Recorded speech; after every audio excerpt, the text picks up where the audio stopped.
예, 안녕하세요. 저번 시간에 이어서 이번에 이제 간질환 그리고 간담독의 질환이다 그러면 슬러지 여러분들 많이 말씀하신 거랑도 관련이 있거든요. 그 관련해서 영양학적인 부분과의 연관성에 대해서 이번 시간에 진행을 하도록 하겠습니다. 그래서 이제 강의 내용은 간의 기능 종류, 간 질환 증상 치료. 근데 이 부분은 아까 고진 원장님께서 많이 말씀을 하셔가지고 좀 짧게 진행하는 거로 하고, 저는 이제 주로 영양학적 관리에 좀 더 초점을 맞춰서 이야기를 드리도록 하고요. 그리고 이제 간 질환과 밀접한 연관이 있는 게 이 담즙, 담낭 슬러지. 그리고 아까 좀 얘기가 됐지만은 좀 더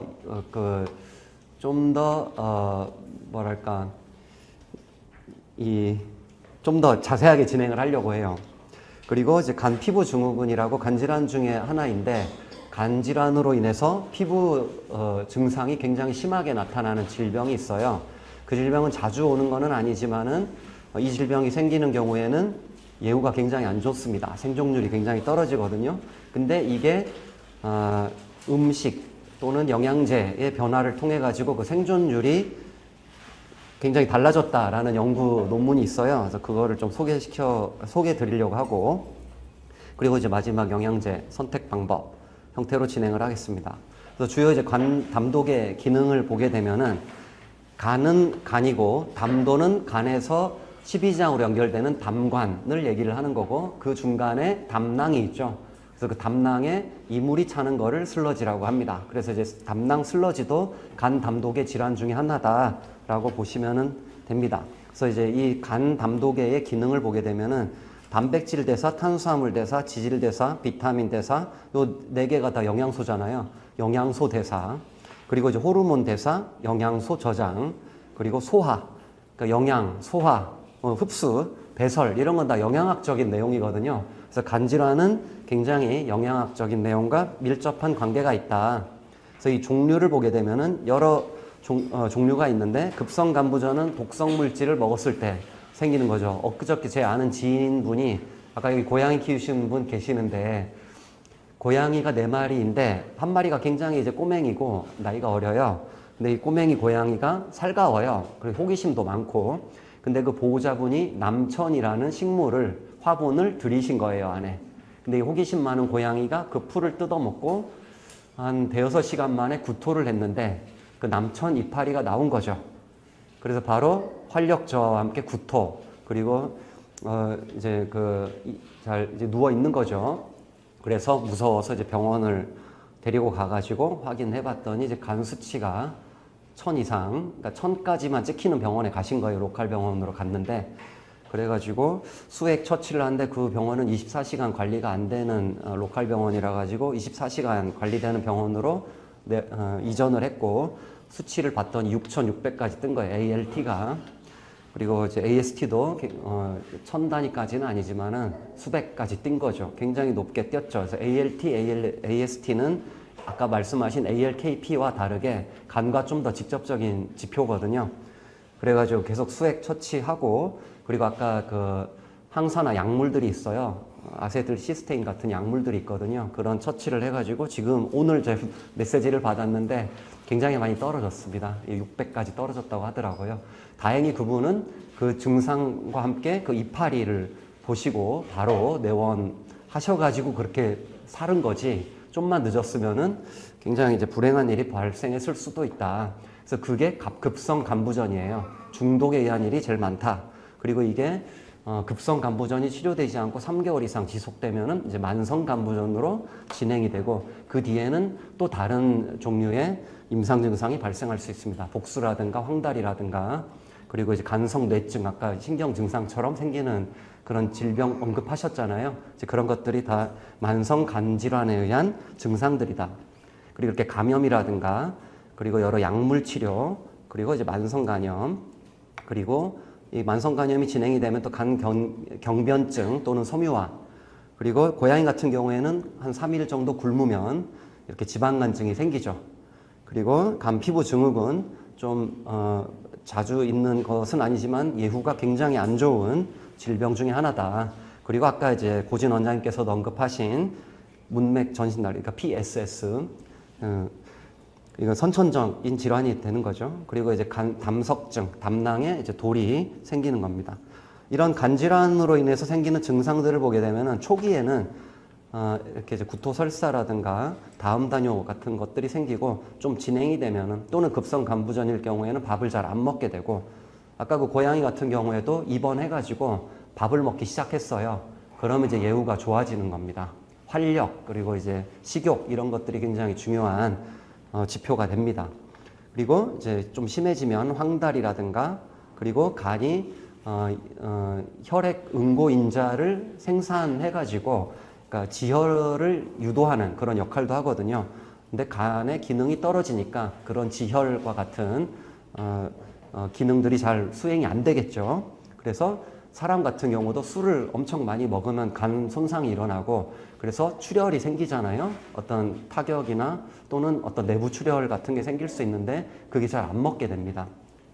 그리고 간성뇌증은 마치 신경 증상처럼 생기는 건데 이것도 어저께 제가 영양 상담 진행을 하신 보호자가 있었는데 만성 간염이에요.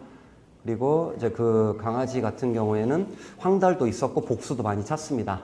강아지도 데리고 오셨더라고요. 근데 아직 간성뇌증은 그러니까 내원하기 직전까지는 없었어요. 간성뇌증이. 근데 내원할 때, 그러니까 저희 병원에 오셨을 때 이 간성뇌증이 생긴 거죠. 그래서 증상을 물어봤더니 멍하고 이제 멍 때리는 거죠. 아까 원장님도 언급을 하셨죠. 그 다음에 어디 구석에다가 머리를 이렇게 박고 그리고 좀 뭔가 움직임이 좀 부자연스럽고 서 있다가 좀 비틀거리고 하는 그런 문제 있죠. 그게 이제 간성뇌증입니다. 근데 이게 영양학적으로 굉장히 중요합니다. 간성뇌증의 보호자님들이 먼저 아실 거잖아요. 그 판별 여부가 영양학적으로 굉장히 중요합니다. 그 다음에 이제 복수가 차는 등의 증상을 보일 수가 있다. 그래서 치료는 일단은 간 자체가 1차적으로 문제가 생긴 건지 또는 다른 어떤 질병에 의해서 간 수치가 올라가는 건지를 규명을 해야 된다. 그리고 간질환과 함께 이러한 문제들, 이 HE가 헤파틱 엔세팔로패시 해서 간성뇌증을 얘기를 하는 겁니다. 아까 암모니아가 뇌로 침투해가지고 마치 신경증상과 같은 문제를 보이는 것을 간성뇌증이라고 하죠. 그래서 이러한 부분들을 감안해서 치료를 해야 되고 그리고 수액치료, 그리고 약물치료, 그 다음에 이제 제가 오늘 진행할 영양학적 보조 치료가 되겠습니다. 그럼 이제부터 영양소 얘기를 해야 되는 거죠. 그래서 영양소에는 이렇게 단백질부터 비타민, 수분까지 해가지고 6대 영양소, 그리고 영양제는 특정 영양소를 고농도로 제공함으로써 그 질환이 완화될 수 있게끔 유도하는 것을 얘기를 합니다. 그리고 에너지는 단백질과 지방 그리고 탄수화물 중에 전분이 제공하는 것이 되고 이 에너지가 만약에 부족하게 되면은 살이 빠지겠죠. 내가 가지고 있는 지방이라든가 근육에서 땡겨와서 에너지로 변환하게 됩니다. 근데 어떤 질환이든지 만성 질환인 경우에는 살이 빠지는 것은 굉장히 예후가 안 좋습니다. 그래서 이 간 처방식 많이 나오잖아요. 여러 회사들에서 간 질환이 있는 경우에 수의사 분들께서 처방하는 그 처방식이 여러 가지가 있는데 그 중에 이제 간 질환에도 처방하는 처방식이 있죠. 이게 사실은 문제가 많습니다. 그래서 오늘 그 이유를 얘기를 드리도록 하겠습니다. 그 처방식은 첫 번째로 고에너지겠죠. 근데 그거는 문제가 안 되죠. 간 질환이 있으면 그리고 만성 간염으로 진행이 되게 되면은 식욕 부진이 일어나니까 당연히 적은 양밖에 못 먹겠죠. 근데 에너지는 어느 정도 제공을 해야 되잖아요. 그러니까 적은 양으로 에너지를 주려면 지방 함량이 높아야 되겠죠. 그래서 고에너지 사료는 지방 함량이 높다. 그래서 에너지 밀도를 높이기 위해서 지방 함량을 높여야 된다. 잘 안 먹으니까 이런 약물들은 식욕 촉진제가 되는 겁니다. 그리고 요게 또 이제 보호자님들이 많이 아셔야 되는 부분. 기호성 증진을 위해서 내가 노력을 많이 해야 돼요. 그리고 체중이 감소하는 것은 굉장히 좋지가 않다. 만성화됐을 때. 그래서 안 먹는 경우에는 어쩔 수 없이 피딩 튜브라 그래가지고 이 식도에다가 관을 삽입해가지고 내가 주사기로 음식물을 넣어서 위로 음식물을 내려 보내주는 것을 피딩 튜브라고 하거든요. 이거는 이제 어떻게 해도 안 먹으면 이런 방법을 쓸 수도 있다. 기호성 보조 방법은 생각을 해야 됩니다. 일단은 이 보호자분이 아세요. 우리 강아지 또는 고양이는 닭고기는 좋아하는데 소고기는 안 먹어. 우리 강아지 고양이는 오리고기는 잘 먹는데 토끼고기나 칠면조 뭐 이런 것들은 잘 안 먹어. 우리 강아지는 고지방식이를 더 잘 먹어. 근데 우리 강아지는 뭔가 섞어줘야 먹어. 우리 강아지는 닭고기보다 단호박을 더 좋아해. 이런 애들도 있더라고 보니까. 그래서 얘가 뭘 좋아하는지 아시잖아요. 그런 게 굉장히 중요하다. 그래서 음식의 종류, 이 강아지가 좋아하는 게 과연 뭔가 내가 알아야 된다는 거죠. 그거 알려면 어떻게 해야 돼요? 이것저것 줘봐야 알지 않겠어요? 이것저것 내가 줘봐야지. 그래서 조금씩 간식으로 다양한 종류의 음식을 주는 것은 굉장히 좋은 겁니다. 얘가 뭘 좋아하는 건지 내가 알 수 있는 거니까. 그래서 얘가 좋아하는 음식이 뭔지 알아야 된다. 새로운 것도 이제 자꾸 줘보셔야 되고, 근데 처음에 되게 적게 주셔야 돼요. 갑자기 새로운 게 많이 들어가게 되면은 트러블이 생길 수가 있죠. 설사를 하거나 그런 문제가 생길 수 있다. 밥그릇도 사기를 좋아하는 경우도 있고, 유리를 좋아하는 경우도 있고, 스테인레스 좋아하는 경우도 있고, 뭐 종이컵을 좋아하는 경우도 있고, 내 손을 좋아하는 경우도 있죠. 내가 손으로 직접 줘야 되는 경우도 있잖아요. 그죠? 이것저것 해봐야 된다. 그리고 밥 주는 위치도 얘가 편안한 데가 있을 것이고, 내 옆이 뭐 더 좋을 수도 있고, 또는 뭐 산책 이후와 같은 그런 상황에서 더 좋아할 수도 있고, 그리고 밥그릇이 좀 커야지 먹는 애가 있고, 얇게 깔아줘야 먹는 애가 있고, 좁게 해줘야지 먹는 애가 있고, 좀 두툼하게 해줘야 먹는 애들이 있고, 따뜻하게 해야 먹는 애가 있고, 좀 차갑게 해줘야 먹는 애가 있고, 따뜻한 물에 섞어줘야지 먹는 애들이 있고, 말려줘야 먹는 애들이 있고, 따뜻하게 섞어주더라도 뭔가 좀 타야 되는 애들이 있어요. 그리고 뭐 뿌려줘야지 먹는 애들이 있고, 그래가지고 뭐 물을 만약에 섞는다 그러면 맹물 말고 육수물 같은 거 위에 지방 말고 중간 부분, 그 닭을 이렇게 푹 고아요. 그러면 뭐가 가라앉겠죠. 그리고 기름은 뜨겠죠. 그 중간 부위는 먹어도 괜찮거든요. 그걸 얼렸다가 육각 얼음 같은 데 얼렸다가 뭐 이 밥에다가 이렇게 하나씩 띄워줘가지고 섞어줘서 먹일 수도 있다. 내가 여러 가지를 해봐야 된다. 어저께 오신 분도 안 먹었는데 우리 고양이 그 주는 분말가루 있거든요. 우리 병원에서 키우는 야옹이들은 뭘 뿌려줘야 먹어요. 그래가지고 그거를 이제 그냥 이게 만성 간부전이니까 쌀을 많이 적용을 하거든요. 그러니까 식단을 짤 때 우리가 먹는 쌀밥을 적용을 해요. 그래가지고 인근에 있는 LG25시에 가서 햇반을 사와서 익혀가지고 쌀을 조금 이제 빼가지고 주니까 먹겠어요? 쌀밥만 이렇게 떼서 줬는데 안 먹죠. 그래가지고 우리 고양이들한테 주는 거를 위에 뿌려줬습니다. 그때 이거 다 먹었어요. 그래서 그 보호자분이 놀래죠. 그래서 이제 그거는 그런데 먹다가 또 안 먹을 수도 있어요. 이것저것 계속 해보셔야 돼. 그러니까 아프게 되면 잘 안 먹는다. 근데 내가 먹게 하려면은 내가 열심히 노력해서 먹는 방법을 찾아야 됩니다. 결국 못 찾으면은 아까와 같이 강제 급여할 수밖에 없는 거예요. 그래서 이제 영양소로 구체적으로 또 들어가게 되면은 첫 번째 탄수화물. 탄수화물은 소화가 되는 탄수화물이 있고 소화가 안 되는 탄수화물이 있습니다. 소화가 되는 탄수화물을 전분 또는 육류에서 비롯된 거를 글리코겐이라고 합니다. 그래서 탄수화물, 소화되는 탄수화물은 두 가지가 있습니다. 이렇게 식물유의 전분, 그 다음에 동물유의 글라이코젠. 그리고 식이섬유는 탄수화물임에도 불구하고 소화 흡수가 안 돼서 변으로 나오는 것이다 라고 보시면 돼요. 근데 이 식이섬유 중에 일부는 대장에 살고 있는 정상 미생물이 먹는 먹이가 될 수도 있습니다. 정상 미생물들이 잘 활성화되게끔 도와주는 그런 역할도 있습니다. 그래서 탄수화물을 보게 되면은 탄수화물은 탄소, 수소, 산소의 결합체예요. 탄소와 수소, 산소의 결합체입니다. 탄소와 수소, 산소의 결합체들은 에너지를 만들 수가 있습니다. 그래서 탄소, 수소, 산소의 결합체는 탄수화물과 지방 두 가지가 있어요. 거기에 추가로 질소가 결합이 되면은 단백질입니다. 그래서 단백질과 지방, 탄수화물은 탄소와 수소, 산소를 공통적으로 가지고 있고 이것들의 구조가 에너지를 만들 수 있는 구조가 된다. 비타민도 이제 탄소, 수소, 산소 가지고 있지만은 에너지를 만들 수 있는 구조는 안 돼요. 그래서 이제 탄소, 수소, 산소 결합물 중에 에너지를 만들어낸다. 근데 이제 그러면은 단백질 가지고 에너지를 만들 때 불필요한 게 뭐가 되겠습니까? 질소죠. 요것 때문에 간 질환에 있어가지고의 그 암모니아 혈증 같은 게 문제가 된다. 그거는 제가 좀 이따 다시 말씀을 드리도록 하겠습니다. 이렇게 간경화, 간부전, 강종양 어떤 느낌이 드세요? 심각합니까? 아니면 좀 가볍습니까? 심각하죠. 심각한 간질환이 있을 때는 이렇게 당 섭취량이 증가돼야 된다. 그럼 미약한 간질환은 증가 안 돼도 됩니다. 탄수화물이 증가되려면은 에너지를 증가시킨 거잖아요. 에너지는 어느 정도 그 강아지 체중에 맞게 유지돼야 되거든요. 너무 많이 좀 살찌고 너무 적게 좀 살이 빠지니까 적정량이 제공이 돼야 된다. 뭐가 하나 늘어나면 다른 건 줄어야 되겠죠. 그 줄어야 되는 게 뭐겠습니까? 단백질하고 지방이다. 뭔가 하나 늘어나면 단백질을 늘리면은 탄수화물이나 지방이 줄어야 되겠죠. 지방을 늘리면은 단백질이나 탄수화물이 줄어야 되겠죠.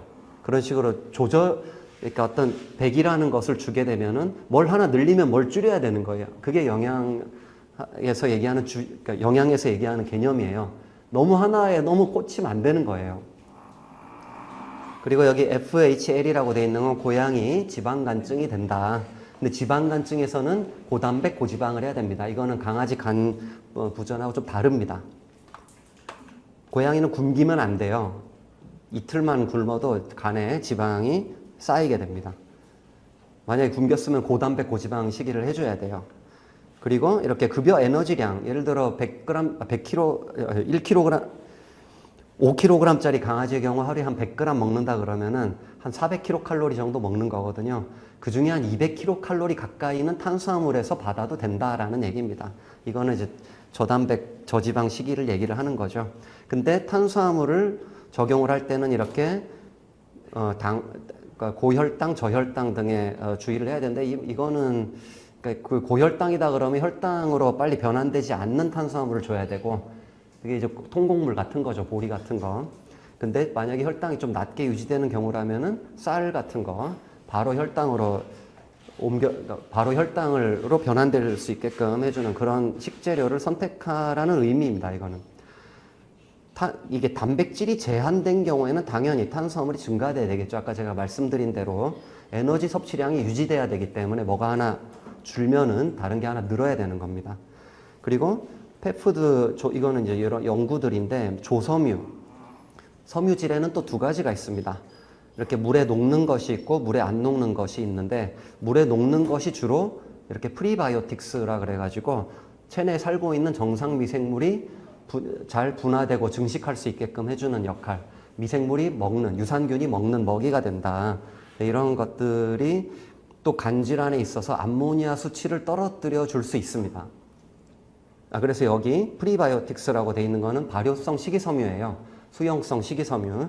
이런 것들은 이렇게 결과적으로 장에 그러니까 암모니아 수치가 올라가는 거는 대부분 한 3개 정도인데 첫 번째는 간질환이 심화돼가지고 너무 그러니까 암모니아가 너무 많이 발생해서 생기는 고암모니아 혈증.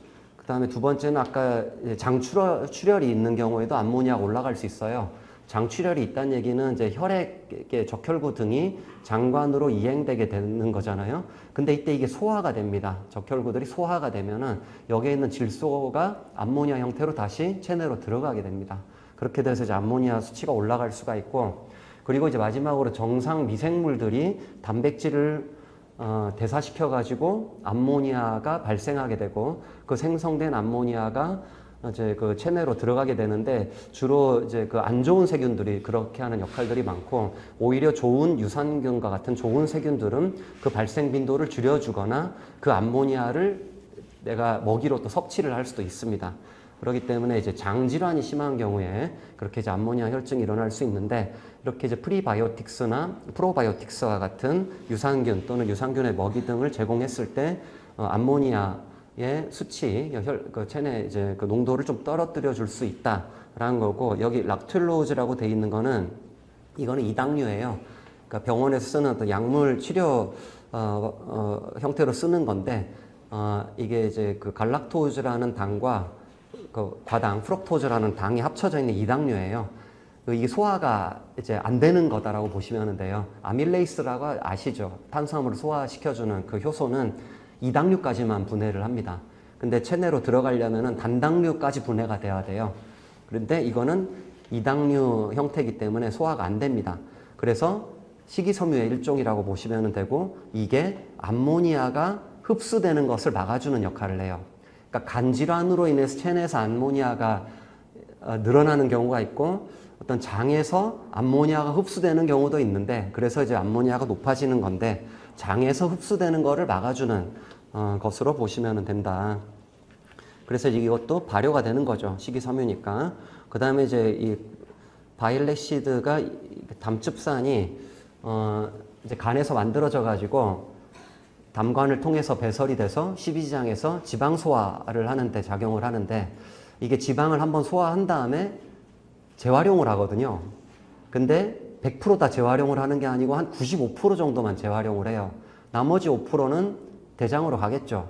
근데 이게 너무 많아지면 또 장 기능을 손상시키거든요.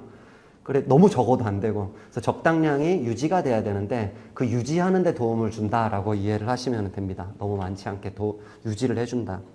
근데 이 식이섬유는 소화가 안 되는 거잖아요. 그리고 에너지를 주지 않잖아요. 그러다 보니까는 뭔가 그 포만감만 주는 역할을 하게 됩니다. 근데 아까 제가 말씀드린 것처럼 간질환이 심할 때는 적은 양을 먹게 되잖아요. 에너지 밀도가 높은 거를 줘야 되는데, 이게 너무 많아지면은 또 그 에너지 밀도가 낮아지게 돼서 문제가 되겠죠. 적당한 에너지를 제공할 수가 없게 된다. 이제 중요한 단백질로 넘어가는데, 이 제품은 고단백 제품일까요? 저단백 제품일까요? 여기 단백질이 10%라고 돼 있죠. 근데 여기 수분을 보시면은 75% 정도입니다. 4분의 1만 건조물이란 얘기죠. 4분의 3은 수분입니다. 이 4분의 1이면 25죠. 25 중에 10이 단백질이에요. 그러면은 40%가 되죠. 굉장히 일반적인 사료보다는 고단백이 되는 거죠. 이거는 어떻습니까? 16%라고 돼 있잖아요. 단백질이. 이거는 우리가 그 간질환이 있을 때 병원에서 처방하는 처방식이에요. 간질환을 관리하고자 하는 목표를 가진 처방식입니다.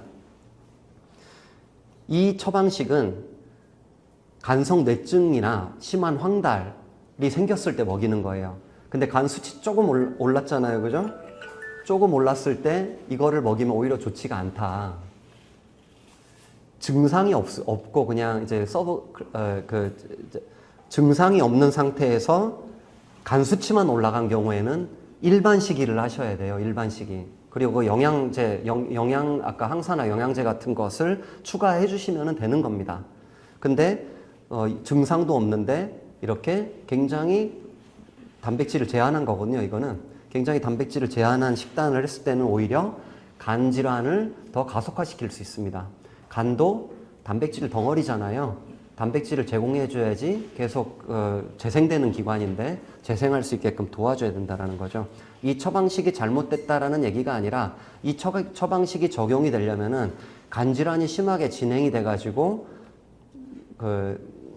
증상까지 나타났을 때 먹이는 겁니다. 이것도 마찬가지입니다. 단백질이 굉장히 제한돼 있죠. 그래서 단백질이 뭐냐 우선 살펴보게 되면은, 단백질은 아미노산이 결합된 형태다.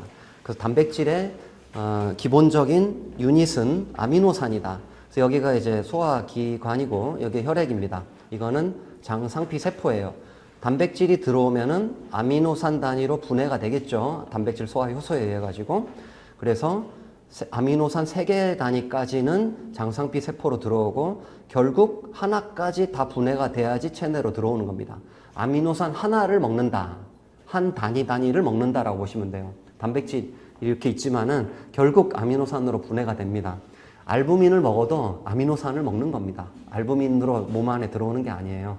인슐린 같은 거를, 인슐린 여기 오른쪽에 있는 게 이게 인슐린이거든요. 아미노산 덩어리죠. 인슐린을 주사하는 이유는 먹으면은 분해돼 버리기 때문에 그렇습니다. 그리고 이런 거 같은 경우 헤모글로빈입니다. 그래서 동글한 거 하나하나 자체가 아미노산이다. 이런 걸 먹으면은 이 알 하나가 들어온다라고 보시면 됩니다. 들어온 다음에 체내에서 DNA, RNA를 통해 가지고 유전자를 통해 가지고 단백질을 합성하게 됩니다. 그러니까 DNA에서 전사된 RNA에 의해 가지고 이게 아미노산을 하나씩 가져오는 RNA가 있어요. 하나씩 가져와가지고 하나씩 붙여가지고 단백질을 만들게 됩니다. 유전자가 하는 일은 단백질을 만드는 일이다. 그러면은 제가 이제 이런 질문이 생기는 거예요. 아미노산 풀은 그 아미노산이라는 부품이 얼마나 잘 충분히 골고루 있느냐를 얘기하는 겁니다. 부품이 이제 아미노산이라는 부품이 잘 있느냐. 예를 들어 가지고 자동차를 세대를 만들기 위해선 타이어가 12개가 필요하죠. 근데 다른 부품은 다 있는데 타이어만 10개가 있습니다. 타이어라는 아미노산이 부족하다라는 거죠. 이런 식으로 부족하게 된 거예요. 그렇게 되면 자동차 2대밖에 못 만들죠. 그러면은 다른 충분한 부품은 어디다가 쓰이겠습니까? 에너지를 만드는 데 쓰인다. 그게 간질환과 연관이 있다. 이렇게 이제 아미노산은 탄소, 수소, 산소, 질소로 이루어져 있는데 어느 한 부품이 부족해요. 어느 한 부품이 부족하면은 이 남는 부품들 있죠. 아까 그 타이어가 12개가 있어야 되는데 2개가 모자라다 보니까 다른 부품도 못 쓰게 생겼잖아요, 지금. 다른 충분한 부품도 못 쓰잖아요. 그 부품들이 에너지를 만드는데 동원이 된다. 이때 탄소, 수소, 산소만 에너지를 만드는데 쓰입니다. 질소는 에너지를 못 만들어요. 그래서 질소는 배출해야 되겠죠. 배설을 해야 될 거 아니에요. 그래서 이제 간에서 이렇게 요소 회로예요. 이거 간 세포고 요소 회로는 간에서 일어나는 대사 과정입니다. 간 세포 안에 미토콘드리아 안에서 에너지를 만들고 이제 미토콘드리아 밖에서 이렇게 질소를 안전한 형태인 요소로 바꿔서 그러니까 요로 배설을 하게 됩니다. 그래서 이제 심장 질환이 있으면, 콩팥 질환이 있으면은 요소가 쌓이게 되겠죠. 배설이 안 되니까. 질소도 쌓이게 되겠죠. 요소를 만드는 건 질소니까. 그래서 BUN이 올라가는 겁니다. B가 블러드거든요. 혈액 중에 유레아와 N, 나이트로젠, 질소가 올라간다. 근데 간질환인 경우에는 BUN이 심해지면 떨어지게 되겠죠. 왜냐면은 이 요소를 만들어야 되거든. 근데 잘 못 만드니까 요소 합성이 떨어지니까 떨어지게 된다. 근데 질소 같은 경우에는 이제 요소로 바뀌어가지고 배설이 돼야 되는데 잘 안 바뀌겠죠. 간 기능이 손상됐으니까. 그러면은 그 암모니아가 뇌로 들어가가지고 아까와 같은 삼투압 증가를 유도해서 그 이제 간성뇌증, 그러니까 신경 증상 같은 거를 보이게 된다라는 거죠. 그러면은 어떤 단백질을 줘야 되겠습니까? 부품이 하나 부족한 단백질을 주면 안 되겠죠. 그럼 부품이 부족한 단백질은 어떤 단백질입니까? 식물에서 유래된 단백질이다. 부품이 제일 충분한 단백질은 그 달걀 흰자 단백질, 그 다음에 치즈 같은 우유, 유단백 이런 것들이 부품이 굉장히 풍부한 단백질원이 되겠습니다. 굉장히 많은 연구, 사람 연구, 고양이는 아니고 개 연구, 이거는 개 연구지만은 H가 헤파틱 엔세팔로패시 해서 간성 뇌증이에요. 고암모니아 혈증으로 인한 그 신경 증상과 같은 문제를 일으키는 것. 단백질은 제한하지 말라고 되어 있습니다. 그런 증상이 없을 때까지는. 근데 보통 어떻습니까? 90%는 수치만 올라가 있어요. 뇌증까지 간 경우는 거의 아까 이제 게임 오버라고까지 말씀하셨잖아요. 아까 원장님께서. 굉장히 진행이 된 겁니다. 예후가 이제 굉장히 안 좋은 거예요. 사람에서는 보면은, 연구를 보면은, 간성 뇌증이 있는 이제 환자죠. 그 환자들한테 단백질을 제한했더니 오히려 더 문제가 된 겁니다. 그래서 단백질을 너무 제한해서도 안 된다라는 얘기를 하는 거예요. BCAA는 그 세 가지 아미노산을 얘기하는 건데, 그 류신, 이솔류신, 발린과 같은 필수 아미노산인데, 이거는 육류에 많은 겁니다. 식물에는 적어요. 그래서 식물성 단백질은 아까 같은 이제 고암모니아 혈증이라든가 이렇게 BCAA와 같은 간 기능이 손상됐을 때 좀 더 많이 필요한 단백질이라고 볼 수 있는데 그 단백질을 적게 제공한다라는 거예요. 그래서 육류 단백질이 훨씬 우수하다라는 겁니다. 글루타민은 이제 그 장질환이 있을 때 먹이는 거거든요. 근데 이 경우에는 오히려 암모니아의 생성 빈도를 늘려줄 수 있기 때문에 조심해야 되는 영양소이다. 고양이 같은 경우에는 이제 알지닌이라는 필수 아미노산이 부족할 때 이 간성뇌증 발생 가능성이 높아진다. 그래서 알지닌이 많은 것도 육류예요. 그리고 너무 익힌 것들이 또 이런 게 좀 떨어지게 됩니다. 그래서 열 처리가 심한 건 좋지가 않은 겁니다. 육류 같은 경우에는. 그래서 육류는 또 보시면은 질소량이 그러니까 100 나누기 6.25예요. 육류에 들어있는 질소량은 100 나누기 6.25, 한 16 정도 되거든요. 그 다음에 100 나누기 5.3을 하면 한 20 좀 안 되겠죠. 18 정도 되겠죠. 식물과 동물 중에 어느 게 더 질소량이 높습니까? 그러면은 식물이 더 높죠. 질소량을 줄여야 될 거잖아요. 그러니까 아까 그랬던 고암모니아 혈증까지 생기면은. 자, 그렇다면은 이 혈액 검사상에 간 수치만 올라갔는데 보니까 증상 같은 거 없어요. 황달도 없고 복수도 없고 간성 뇌증 없어. 근데 이 처방식이 먹여야 된다. 먹일 수 있어요. 왜냐하면 이제 여기는 이 단백질 제한뿐만 아니라 구리 제한이라든가 항산화 영양소들이 좀 증가됐거나 하는 그런 다른 조치들, 나트륨이 좀 줄어들었거나 하는 그런 다른 조치들이 있거든요. 여기서 단백질만 채우고 싶잖아요. 단백질 채워야 되고 얼마나 채울 것인가, 어떻게 채울 것인가. 16%잖아요. 그러면 이제 100g에 16g이란 얘기지. 근데 나는 한 25%까지 늘리고 싶어, 단백질만. 그 정도 늘리는 거는 괜찮으니까. 그러면은 한 8g 정도 늘리는 거잖아요. 그럼 단백질 8g 더 주면 되잖아. 근데 우리가 주는 단백질은 어떤 형태예요? 닭가슴살이잖아. 예를 들면 닭가슴살은 수분이 있어요, 없어요? 있죠. 수분이 한 75%예요. 그러면은 10g을 주면 한 2g이 단백질이 되겠죠. 한 20%가 단백질일 거잖아요. 25%가 건조물이고 한 80%가 단백질이거든요. 그럼 그거 한 4, 50g 주면 되겠죠. 이거 먹이고 닭가슴살 그 정도 줘도 아무 문제가 없습니다. 그러면은 4, 50g이면 얼마야?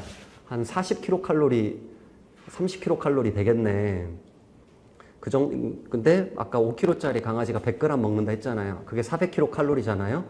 그 킬로칼로리의 10%까지는 다른 걸 줘도 됩니다. 간식으로. 그러니까 400kcal 먹는 애인데 40kcal까지는 다른 거 줘도 된다. 그 40kg를 닭가슴살로만 채운다면은 닭가슴살은 거의 그 그람 수가 그 킬로칼로리예요. 1g에 1kcal 보시면 돼요. 수분 있는 거. 근데 말린 거는 거기서 살을 나눠야 되고 한 10g 정도가 안 말린 거 40g이랑 같다. 이해되시죠? 결론적으로 내가 먹는 내가 밥을 내 아이한테 300kcal를 준다. 그러면 30kcal는 내가 간식으로 줘도 된다. 그 30kcal는 수분 있는 음식이면 30g, 수분 없는 음식이면 그거 나누기 4 정도까지 줄 수 있다. 말린 거다 그러면 한 7g 정도까지 줄 수가 있다라는 거예요. 그 이상은 영양학적 균형, 불균형을 초래할 수가 있다. 지방으로 가가지고 지방하면 뭐가 나오겠어요? 오메가3가 나옵니다. 모든 만성 내과적 질환은 오메가3가 나와요. 그리고 산화 스트레스가 나오고 지방에는 여러 종류가 있습니다. 그 중에 크게 나누면은 포화지방 그리고 불포화지방으로 나뉘게 되고 불포화지방 중에서 다중불포화지방산이 필수지방산이고 그 필수지방산은 두 가지가 있다. 오메가3와 식스지방산이 있다. 근데 오메가3 지방산에는 이렇게 식물 유래가 있고 동물 유래가 있습니다. 어느 게 좋겠어요? 개고양이, 사람도 마찬가지예요. 동물 유래가 좋습니다. 오메가3도. 이거는 사람에서도 효과 없다라고 나와 있어요. 이미 연구로 많이 돼 있습니다. 햄프씨유, 치아씨유, 그 다음에 아마씨유, 또 들기름 같은 거죠. 근데 우리 사람은 너무 오메가6를 많이 먹으니까 3가 좀 많은 식물성 기름을 먹는 게 좀 더 낫긴 하겠죠. 근데 동물은 우리가 지정해서 주잖아요. 우리 같이 막 튀김류 막 안 먹잖아요. 우리는 튀김류 많이 먹으니까 오메가6 많이 먹거든요. 3가 부족합니다, 사람들은. 근데 개고양이는 우리가 6도 육류를 통해서 충분히 주고 있고 하기 때문에 3를 더 이제 추가해주는 쪽으로 많이 연구가 되게 된다. 6는 아라키돈산 같은 경우에는 오히려 염증을 촉진할 수 있기 때문에 만성 내과적 질환이 있을 때는 오메가6가 오히려 해를 끼칠 수 있습니다. 오메가3는 항염작용이 있기 때문에 항염작용과 항산화 작용이 있거든요. 그래서 대부분의 내과적 질환에 적용을 해야만 합니다. 지방과 그 개와 고양이 쪽에서는 연구가 아직은 좀 부족합니다. 사람 쪽이 오히려 더 많이 돼 있거든요. 술 먹고 생긴 지방간이 사람에서 많잖아요. 그래서 그거에 따른 연구들이 굉장히 많아요. 근데 이거는 술을 안 먹고 생긴 지방간입니다. 이때 염증 지표가 올라가고 산화 스트레스가 유도가 됐어요. 그게 오메가3가 이거를 억제하는 효과가 있으니까 급여를 해본 것을 이제 봤더니 하는 사람들과 비교를 해봤더니 개선을 해주더라. 오메가3가 도움이 된다는 거죠. 이거 역시 이제 알코올을 하고 상관없는 거네. 이것도 비알코올성 지방간증인데 뭐 간조직의 오메가3 자체 농도가 떨어지고 그리고 이 비율을 높였다. 이 말은 오메가6가 더 많다는 얘기예요. 3보다. 그냥 우리가 하는 음식이 이래요. 오메가6가 훨씬 많습니다. 여러분들 중에 오메가3 드시는 분 있으세요? 따로? 거의 없으실 겁니다. 그 말은 요거예요. 요거. 6가 많다는 얘기예요. 육류 많이 드시잖아요. 닭고기에 오메가6 많이 들어있습니다. 오리고기에도 많이 들어있어요. 그래서 우리는 만성 염증 상태에 놓인 식단을 하고 있다라는 거예요. 사람은. 근데 개고양이는 우리가 지정해 줄 수 있잖아요. 그래서 6의 비율을 낮춰야 되겠죠. 그래서 3를 추가해 줘야 된다라는 겁니다. 이것도 마찬가지. 간 수치가 줄어들더라. 사람에서 이런 간 수치가 오메가3를 섭취하는 경우에 줄어들더라. 그리고 특히 말기보다 초기 단계에서 효과가 있더라. 그리고 이제 이거는 실험 G의 그 실험인데 간 손상을 완화시키더라. 그리고 문맥 고혈압을 개선시켜 주더라. 그래서 23년도에 나온 그 종합 검토 논문을 보게 되면 거기에 이제 나와 있는 그림인데 그 기전을 얘기해 주고 있습니다.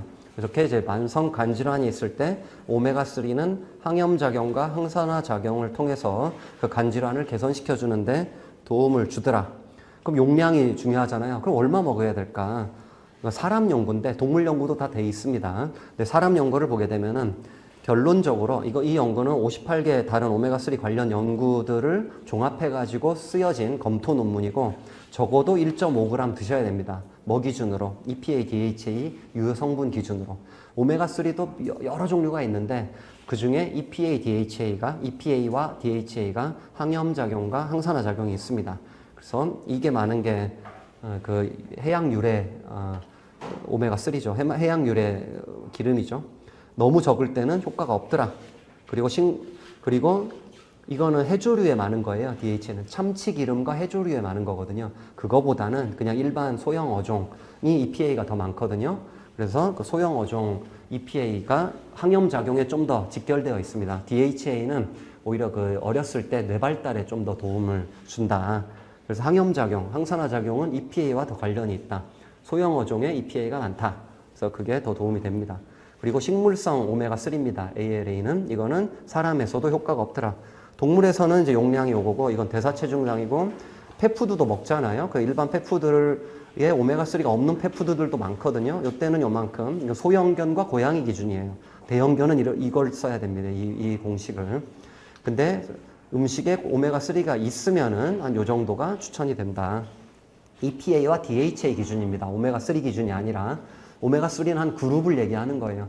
그 그룹에는 여러 종류의 영양소가 있고 그 중에 항산화 기능이 있는 거는 EPA다. EPA와 DHA다. 미네랄로 가서 미네랄에는 한 아연, 구리, 그 다음에 이런 철, 망간, 그 다음에 나트륨 이런 것들이 이제 간질환과 관련이 있는데 이런 것들이 관련이 있는데 이거는 이제 원소 하나하나를 얘기를 하는 거죠. 근데 여기서 이제 구리는 간질환에서 굉장히 이제 안 좋은 영향을 끼칠 수가 있다. 굉장히 줄여야 된다. 구리는 어디 많으냐? 이제 내장 같은 데 많이 들어 있습니다. 근데 이 구리를 억제해 주는 게 아연이에요. 그래서 아연은 또 이제 증가시켜 줘야 된다. 요거는 이제 학술적으로 입증이 돼 있습니다. 근데 복수가 있는 경우에 나트륨이 염분이잖아요. 나트륨이 많으면은 복수가 좀 더 촉발이 되겠죠. 그렇기 때문에 복수 찰 정도의 어떤 문제가 생기면은 저나트륨 식단을 또 해야 되겠죠. 이 구리는 이렇게 이제 이온화된 이가 이온인데 이 체내에 흡수가 되면은 이가 이온 상태로는 독성을 띠고 있어가지고 단백질하고 결합되어서 존재해야 됩니다. 이건 제가 챗 GPT로 만들어낸 겁니다. AI로 만들어낸 그림이 좀 이상한데 이게 붙어 있어야지 독성을 안 띄어요. 근데 간질환이 있는 경우에는 구리 배출이 잘 안 돼요. 담즙을 통해 가지고 구리가 배출이 돼야 되거든요. 구리 배출이 잘 안 됩니다. 근데 이 단백질, 구리를 안정화시켜주는 단백질의 숫자는 제한돼 있겠죠. 구리는 늘어나. 늘어난 구리를 계속 단백질이 붙어가지고 안정화시켜줘요. 근데 그게 한계가 있겠죠. 구리는 계속 늘어나요. 근데 단백질은 이제 모자라게 됐어. 그럼 이온화된 상태로 남겠죠. 결합되지 않은 상태로 남겠죠. 그게 독성을 띠고 이게 간에 데미지를 주게 됩니다. 이 구리와 관련돼서 나온 논문이 있는데 이 논문 두 개를 종합해 보면 펫푸드에 구리 함량이 너무 많다라는 거예요. 그리고 그 구리도 좋은 걸 써요. 흡수가 잘 되는 구리를 써요. 그렇기 때문에 이거 그냥 정상 펫푸드인데 이것만 가지고도 간 수치가 올라가게 하는 그런 문제가 있는 것 같다. 그렇기 때문에 펫푸드의 구리 함량 가이드가 좀 낮아져야 되는 거 아니냐를 얘기하는 논문입니다. 안 그래도 많이 먹이고 있다라는 거죠. 그래서 간질환이다. 근데 증상은 없어. 수치만 좀 올라가 있어. 내가 식단을 만약에 먹인다 그러면은 구리 함량을 먼저 보셔야 되겠죠. 구리 함량이 좀 낮은 거를 택하셔야 된다. 그리고 이런 구리가 많은 어떤 이런 기호성 촉진제 같은 거는 조심해야 된다. 아연은 이제 그 동물 쪽에 나온 논문을 보게 되면 라브라도 리트리버를 대상으로 한 논문이고 이 논문이 한 결론은 구리가 늘어나게 되면 간 데미지를 일으킬 수 있기 때문에 그 구리를 줄여야 된다. 근데 아연의 함량을 높여가지고 아연 섭취량을 높여서 구리를 줄일 수 있을까를 본 거고 실제로 아연 섭취량을 늘렸더니 구리의 함량 농도를 줄여줬습니다. 그렇기 때문에 이제 아연이 도움이 된다라고 결론 지은 논문이고 아연은 그 이외에도 면역 기능을 조절해주고 그리고 그 세포 분화 피부세포, 연골세포, 간세포 이런 것들은 새로 자주 분화되는 세포잖아요. 특히 강 질환이 있는 경우에는 새로운 정상세포가 만들어져야 되죠. 그러니까 이제 아연이 필요하게 된다라는 거죠. 구리를 줄여주는 것뿐만 아니라 간세포가 정상화될 수 있게끔 도와주는 역할도 해준다. 영양보조 중에 마지막 비타민을 보게 되면은 비타민에는 여러 종류가 있는데 이 중에 강아지에서 확실하게 간에 도움을 준다라고 입증된 건 비타민 D밖에 없어요. 근데 다른 연구들, 사람, 래트, 또는 이제 가설, 이때까지 연구된 여러 가설들을 종합해 봤을 때 비타민 A는 너무 많은 거는 좋지가 않을 수 있다. 비타민 A는 간에 저장이 됩니다. 충분한 양을 먹었을 때 간에 저장을 해요. 그 말은 간이 일을 한다는 얘기죠. 그렇기 때문에 좀 늘리는 건 좋지 않다라는 게 컨센서스입니다. 그리고 비타민 B는 간에 저장이 되는 것뿐만 아니라 에너지 대사에 굉장히 중요한 역할을 합니다. 간은 이제 대사를 굉장히 많이 하는 장기이기 때문에 에너지도 많이 만들어내겠죠. 그렇기 때문에 비타민 B가 좀 충분히 제공되면은 좋겠다라는 이론적 가설이 있습니다. 확실하게 이게 그래서 봤더니 좋더라는 연구 결과는 없어요, 아직은. 하지만 많이 조금 충분히 줘도 안 좋을 게 없잖아요. 비타민 B는 식욕도 돋게 해주고. 비타민 C는 우리 사람은 반드시 간질환이 있을 때 먹어야 됩니다. 왜냐하면 항산화 기능이 굉장히 강하기 때문에. 근데 동물은 비타민 C를 만들죠. 어디서 만드느냐? 간에서 만들어요. 비타민 C는 없어서는 안 되는 영양소예요. 동물들은 만드니까 우리가 안 줄 뿐인 거지 못 만들면 줘야 되는 거예요. 되게 중요한 영양소니까. 피부 콜라겐 합성 그리고 항산화 기능 등을 수행하기 때문에 굉장히 중요한 영양소다. 근데 간 기능이 손상됐죠. 비타민 C를 만들겠어요? 잘? 못 만들겠지. 그래서 좀 주는 것이 도움이 될 수 있다라는 이론적 접근이 가능하죠. 아직 근데 확실하진 않습니다. D는 간 기능 손상에 도움을 준다라는 연구가 있습니다. 비타민 E는 강력한 항산화 기능을 가진 영양소입니다. 이것 또한 간질환이 있을 때는 산화 스트레스가 발생하기 때문에 좀 주는 게 좋겠죠. 그런 이론이 있다라는 거예요. 근데 실제로 주는 게 저는 좋을 거라고 봐요. 근데 실제로 연구는 되어 있지 않다. 이론적으로는 주는 게 좋겠다. 비타민 K는 이것도 이게 연구는 제대로 개고양이는 잘 안 돼 있어. 간 손상이 되면 지혈 기능이 떨어지게 되겠죠. 피가 잘 안 멈춰요. 비타민 K는 피를 멈추게 하는 역할을 합니다. 지혈 역할을 해줘요. 그래서 이걸 주사하기도 합니다. 동물병원에서 간부전이 심할 경우에는.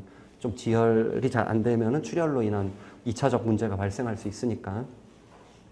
그래서 비타민 D는 우리 사람은 햇볕을 통해서 합성을 하지만 개고양이는 합성이 안 돼서 이제 먹어야 되는 겁니다. 먹어야 돼요. 기름을 통해서 먹어야 돼. 간에서 저장이 되는 거죠. 너무 많이 주면 안 되겠죠. 그래서 이제 신장에서 두 번째로 대사가 돼가지고 칼슘인 대사뿐만 아니라 면역 조절도 하게 됩니다. 비타민 D가.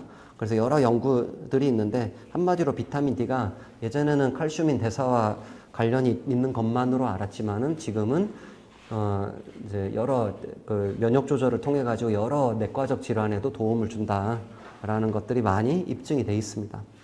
담낭 슬러지 시간이 5분밖에 안 남았습니다. 빨리 진행할게요. 담낭 슬러지를 보게 되면은 소장에서 담즙이 지방을 소화하게 되는데 이 담즙은 아까 간에서 만들어지게 되고 담낭에 저장이 됐다가 십이지장으로 내려와서 지방을 1차적으로 이렇게 쪼개주는 유화시키는 역할을 하게 되고요. 그래서 이제 간이 하는 역할은 담즙 생산도 있다. 그리고 담즙은 담즙산, 색소, 콜레스테롤, 전해질, 지방질 등으로 구성이 되어 있다. 그래서 주 성분은 담즙산이다. 지방을 소화하는 담즙산이다. 이 담즙산은 타우린과 결합되어 있다. 사람하고 좀 다릅니다. 사람은 타우린과 결합되어 있지만 좀 적어요. 타우린의 결합 빈도가 적어요. 개고양이는 타우린이 굉장히 중요합니다. 많아요. 그래서 이론적으로 담낭 슬러지가 있을 때는 담즙량을 좀 늘려줘가지고 빨리 배출을 시켜줘야 되니까 우루사가 하는 역할도 그 역할이에요. 배출 촉진입니다. 그러다 보니까 타우린을 증가시켜주면 좀 더 담즙산과 잘 결합이 돼가지고 담즙이 많이 생기지 않을까라는 이론적 가설이 생기겠죠. 근데 아직 그게 슬러지를 줄여줬는지 여부는 명확하게 연구는 안 돼 있어요. 이론적인 접근은 가능하다. 그래서 저는 이제 담낭 슬러지 있으면 타우린도 같이 이렇게 먹이게끔 합니다. 고양이 같은 경우에 타우린을 다른 데서 쓰잖아요. 이건 필수 아미노산입니다. 근데 담즙산으로 나가는 양이 좀 모자라겠죠. 타우린이 좀 적게 제공이 되면. 또는 줬다 말았다 그러면은 또 안 되겠죠. 왜냐하면 타우린은 지속적으로 필요한 겁니다. 한 번 주고 끊고 한 번 주고 이게 아니라 계속 배출되는 거다 보니까 계속 줘야 되는 거예요. 아까 그 아연도 마찬가지예요. 아연도 잘 체내 저장이 안 돼요. 먹으면 배출이 됩니다. 그렇기 때문에 계속 먹어야 되는 거예요. 담낭 슬러지를 보게 되면은 초음파상으로 이게 담낭인데 여기 이렇게 뿌옇게 되어 있는 게 슬러지죠. 까보면 이게 노란 게 담즙이고 요게 이제 까만 게 슬러지죠. 그래서 담낭 질환에는 슬러지, 점액종, 담석증 등이 있는데 초기 단계가 슬러지인 거죠. 그래서 이 슬러지는 콜레스테롤, 그다음 빌리루빈, 칼슘, 뮤신, 기타 단백질 등의 결합물이다. 담낭 점액종은 슬러지가 심해져 가지고 끈적끈적하게 되고 이게 심해지면 이제 될 수 있다. 이거는 굉장히 이제 응급 상황이 되는 거죠. 점액종이 생기는 이유는 불분명하지만 아까 또 원장님께서 말씀하신 것처럼 호르몬성 질환들이 원인일 수 있다라고 사람에서 연구가 된 겁니다. 그리고 이런 지질대사 장애. 그래서 예를 들어 가지고 간 질환 초기이고 증상은 없는데 콜레스테롤 수치라든가 중성지방 수치가 높으면 저지방 식이를 해야 되죠. 그런 경우 꽤 많거든요. 근데 아까 그 처방식은 저단백 고지방이었잖아요. 전혀 안 맞게 되는 거예요. 그래서 간질환이라고 무조건 수치 올랐다고 막 먹이는 것은 아니다라는 거죠. 비타민 D가 슬러지와 연관이 있다. 이건 연구가 된 겁니다. 그러니까 점액종이. 그래서 비타민 D가 부족해서는 안 된다라는 거예요. 메시오닌도 아미노산인데 필수 아미노산인데 특정 단백질이 부족한 경우에도 담낭 슬러지가 문제될 수가 있다. 그래서 이거는 도움이 될 수 있는 부분이에요. 그러니까 아직 명확하게 슬러지를 줄이기 위해서 어떻게 하는 게 좋다라는 가이드는 없습니다. 하지만 이런 연구들을 종합해 봤을 때 지질대사 장애가 슬러지 또는 점액종의 원인이 될 수 있기 때문에 저지방 식이를 하는 게 좀 더 나을 수 있다. 그리고 아까 쌤이 UDCA가 우루사죠. 그 담즙 생성을 촉진함으로써 이게 계속 배설이 되게끔 하는 거죠. 근데 이제 아까 담낭이 막히거나 그렇게 되면 우루사 쓰면 안 되죠. 점액종이 심하거나 해서 쓰면 안 되고. 근데 이제 세미는 또 도움이 될 수 있다라고 얘기를 합니다. 그래서 기능성 성분 중에 하나가 세미죠. 세미는 우리 사람도 그러고 개도 그러고 고양이도 그러고 체내에서 만들어지는 물질이에요. 생합성되는 물질입니다.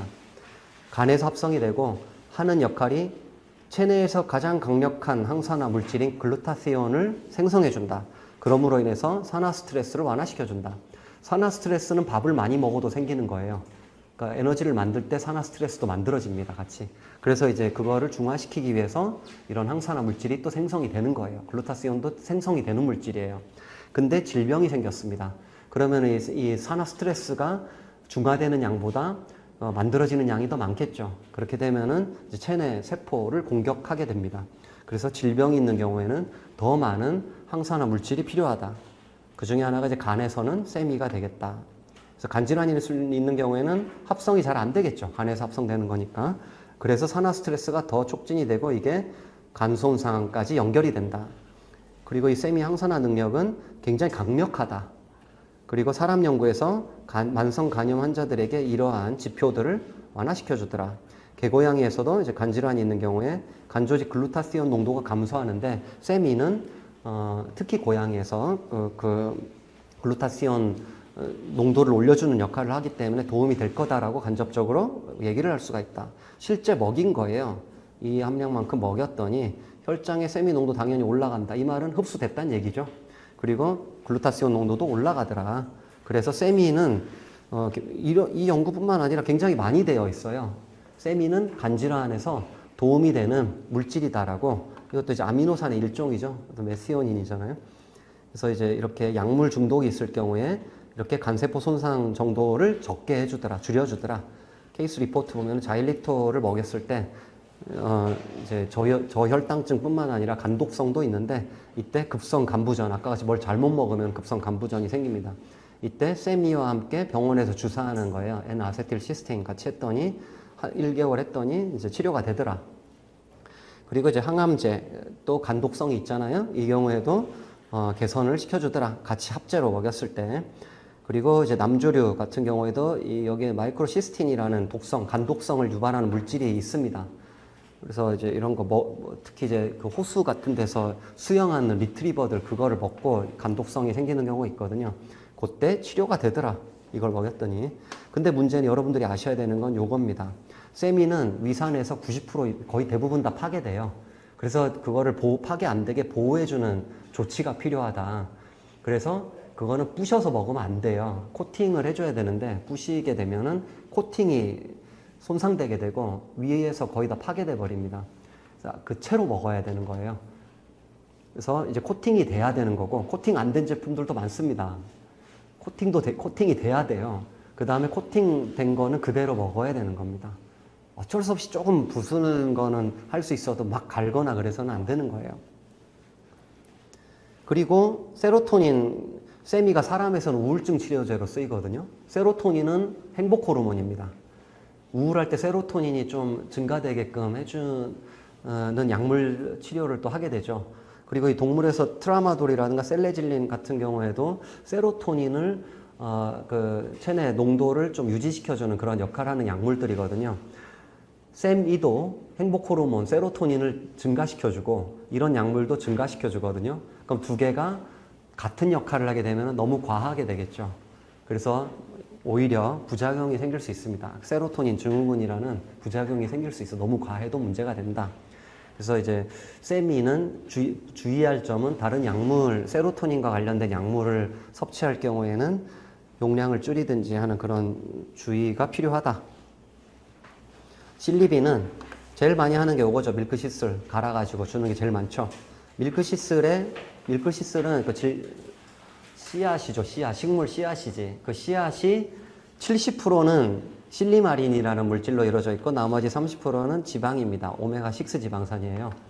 근데 이 70% 중에 50%는 실리빈 또는 실리빈인이라고도 합니다. 요거고 나머지 50%는 이런 것들. 간에 도움을 주는 성분은 요 성분이에요. 그러면 이제 100을 주면은 한 35 정도가 유효 성분이 되겠죠.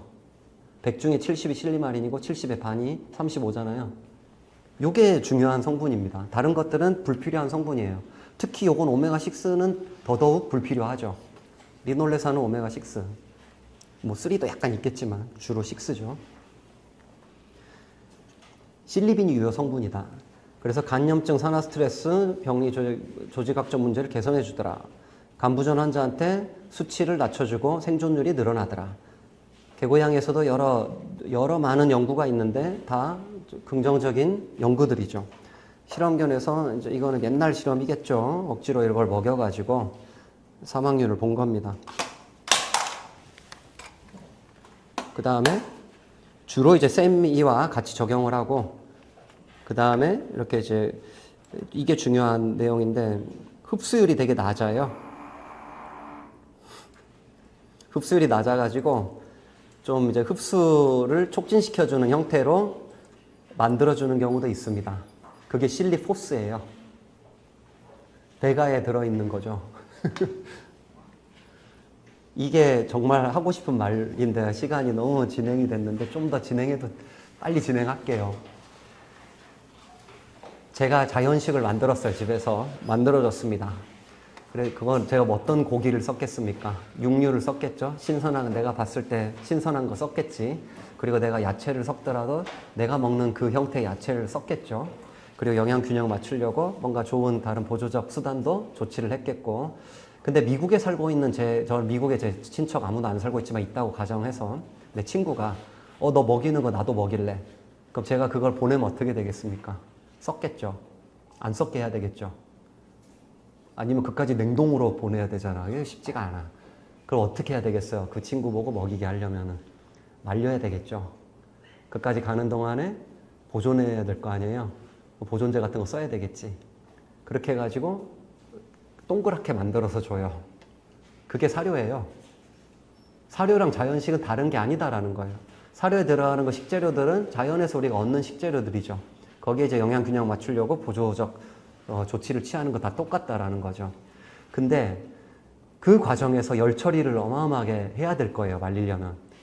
그 열 처리 과정에서 영양소 소실이라든가 흡수율 저하 같은 문제가 생긴다라는 거예요. 그 다음에 옥수수, 고구마라고 할게요. 고구마. 내가 먹는 고구마랑 동물한테 주는 고구마랑 같을 것 같습니까? 다릅니다. 내가 먹는 고구마는 엊그저께 수확된 거 먹을 거예요. 동물한테 주는 고구마, 엊그저께 수확된 거 주면 좋죠. 근데 1년 전에 수확된 거 주면은 곰팡이 좀 쓸었을 것이고, 약간 상해가지고 미생물, 어떤 대사 산물들 좀 있을 것이고, 거기 들어있는 그 영양 성분이라고 하더라도 그게 이제 시간이 지나면서 일부 대사가 되거든요. 그 대사되면서 생기는 여러 아민류 같은 거, 이게 몸에 안 좋은 것들입니다. 그리고 굉장히 건조하기 위해서 익혀야 될 거 아니에요? 그 익히는 과정에서 생기는 영양소 소실 문제. 같은 식재료라도 달라질 수 있다라는 거예요. 그래서 이 연구 논문은 신선한 식재료를 준 것과 그냥 사료를 준 것하고 비교를 해본 겁니다. 간질환이 심하게 있고 예후가 안 좋습니다. 간질환으로 인해서 피부 증상이 나타나는 거죠. 얘한테 사료 먹인 것과 자연 홈메이드 식단, 홈메이드 식단은 영양 전문 수의사가 짜준 식단이에요. 미국은 이제 영양 전문 수의사들이 많이 있거든요. 그렇게 짜가지고 줬더니 생존율이, 이거는 이제 아미노산 단백질을 투여한 겁니다. 투여했을 때 더 오래 살았어요. 아미노산을 수액으로 주니까 더 오래 살았어요. 요게 바로 그건데, 홈메이드, 내가 집에서 만들어준 게 생존율이 훨씬 높았다라는 거예요. 이건 생존 기간이고 생존율인데, 시간이 지남에 따라 생존율이 낮아지는 거는 상업사료예요. 근데 이거는 상식적이지 않습니까? 신선한 것을 내가 지금 만들어서 주는 게 당연히 몸에 좋지 않겠어요? 미국에 주기 위해서, 유통하기 위해서 그렇게 이렇게 이제 어떤 추가적 프로세스를 한 거 자체로도 안 좋은데, 눈에 안 보인다는 이유로 더 안 좋은 식재료를 쓰는 경우도 있습니다. 만약에 펫푸드를 먹여야 된다면, 상업 펫푸드를 먹여야 된다면 그 원료를 어떻게 처리했는지가 저는 되게 중요하다고 봅니다. 프로세스는 같으니까 좋은 원료라도 써야죠. 근데 이제 저급 5급짜리 옥수수 쓰는 경우 되게 많아요. 그 싸구려들 보면은, 그런 것들 보면은 그 톡신들, 마이크로 톡신 검출이 다 돼요. 곰팡이 독소가 다 검출이 됩니다. 그 열처리도 안 없어지는 독소거든요. 이거는 영양 치료까지 같이 한 거예요. 세미 같은 거, 아까 그 영양제 오메가3 같이 먹인 겁니다. 그래서 이 논문에 있는 거 그대로 제가 가져온 겁니다. 봤더니 이제 홈메이드, 신선한 거를 주는 것과 함께 이런 영양적 접근이 생존율을 높여줬더라.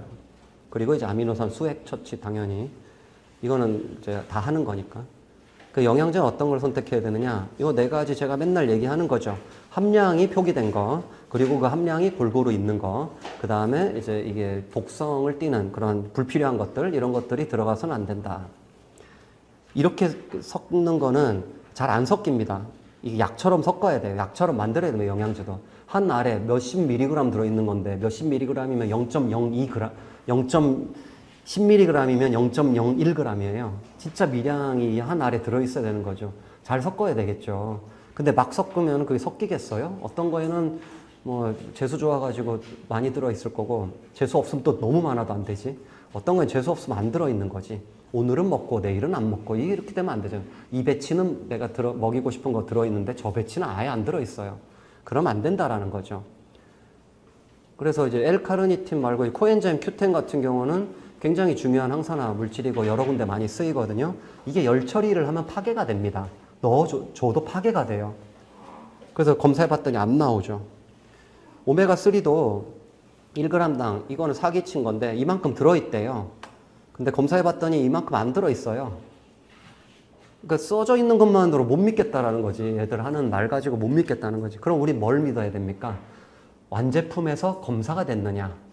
완제품을 검사했느냐? 사람은 해야 되거든요, 법적으로. 동물은 그게 안 돼 있습니다, 법적으로. 완제품 검사 여부까지 아마도 이제 법적으로 좀 개선될 거라고 저는 보거든요. 그게 요즘에 계속 문제 제기를 하니까. 그래서 완제품 검사해가지고 그 유효 성분이 제대로 잘 들어있느냐, 이런 것들을 봐야 된다. 그래서 함량, 원료, 유해 성분 제형, 시설. 그래서 시설이 중요하다는 거예요. 믹싱을 잘해야 되고 파괴가 안 돼야 되니까. 완제품 검사해야 된다. 오늘의 결론은 여기 다 들어있고, 이거를 좋아하시더라고, 보호자님들이. 그래서 제가 정리했어요. 제가 말씀 안 드려도 뭐 다 배포되는 거니까. 자, 1시간 동안 얘기를 마쳤습니다. 다른 쉬었다가 질문 받을까요? 아니면은 조금만 쉬었다가 질문 받는 게 나을 것 같은데. 아니면 지금 시간 어떻게 되죠?